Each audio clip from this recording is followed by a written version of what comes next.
I'm Julianna for act.tv. We are here at Netroots Nation 2019. I am here with Conrad Shaw. He is doing a documentary, or has done a documentary, but also a very large trial of UBI, Universal Basic Income.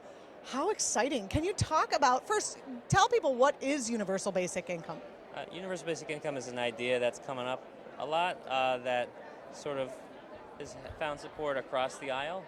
And it's basically the idea that nobody has nothing, right? So we right now have a circumstance where you can have zero in this world. And it's the idea that you give everyone a guaranteed income as a human right up front without any qualifications or conditions. And it goes to everybody, like a common proposal is $1,000 a month. And that's just like your starting money, that's your floor.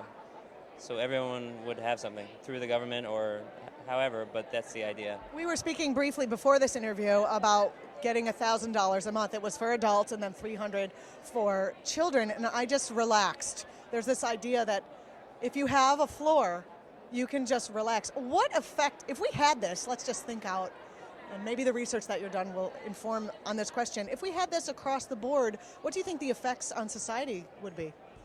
I mean, I have my own personal opinions where like we're showing more of an experimental exploration. For me, I think we become almost a different species if we take that everyday stress of how am I going to subsist to tomorrow? How am I going to make sure I'm safe next month?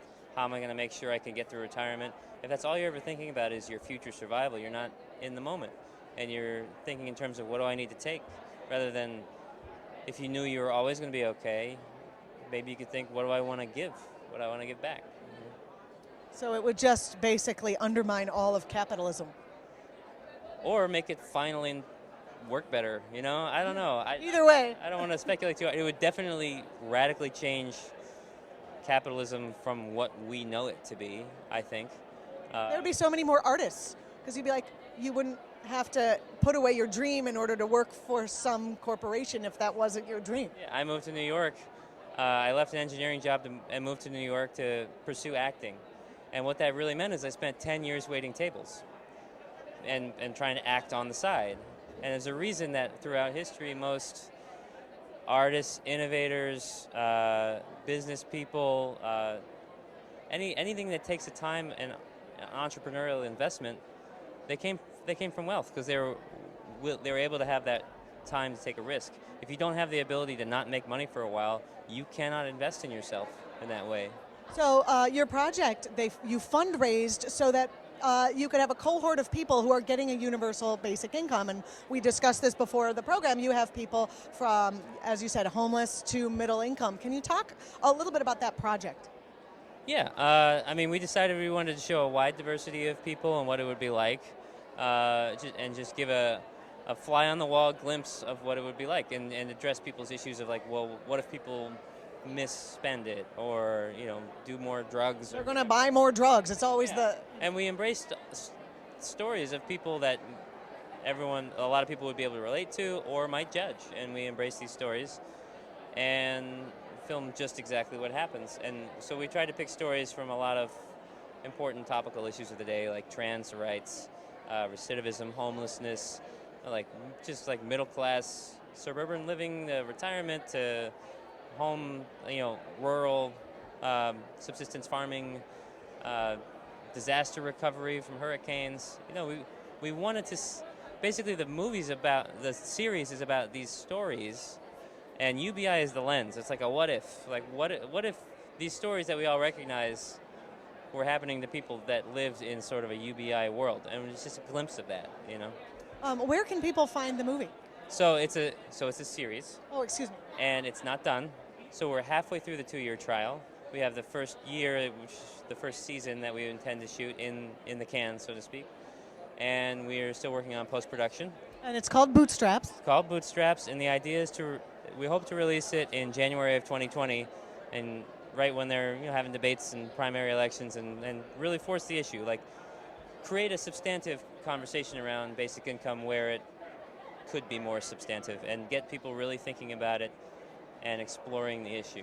There is a presidential candidate, Andrew Yang, as we talked about before before the camera went on, who is running on that issue as a main issue. So it's becoming part of the people's consciousness. So you're right on time, as it turns out, which is wonderful.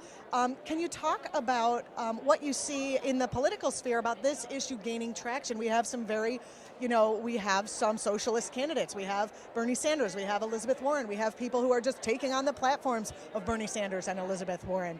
Can you talk about your thoughts about that?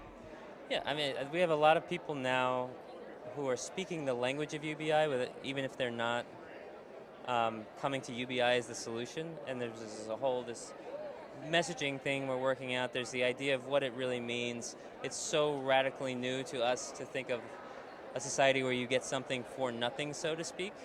Just because you're human. Yeah, as a human right. But it's a conversation that needs to be ongoing. But Andrew Yang might be the only person so far in the presidential race running on a basic income, but more and more are getting closer.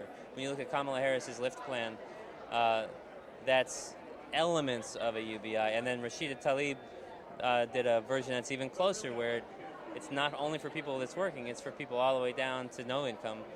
And people are exploring. Those are the ones who really need it. Yeah. And people are exploring this idea of the efficacy of just giving cash to people rather than trying to come in as an agency or a charity or whatever and have a few people running that thing try to dictate to an entire population with diverse needs what they should be doing with the money. It's instead exploring the idea that maybe it's more effective if we give people cash and we trust each other. We're speaking with Conrad Shaw. Thank you so much for joining us. There seems to be much more to talk about, so I hope you'll join us again. And where can people follow so they can find the project as it unfolds? All of our social media, it's at bootstrapsfilm, and on our website, it's bootstrapsfilm.com, and you can get on the mailing list and get the updates. Fantastic. Thank you so much for joining us, and good luck with the film. You're right on time. It's fantastic. You're watching ACT TV's coverage of Netroots Nation 2019. We'll be back.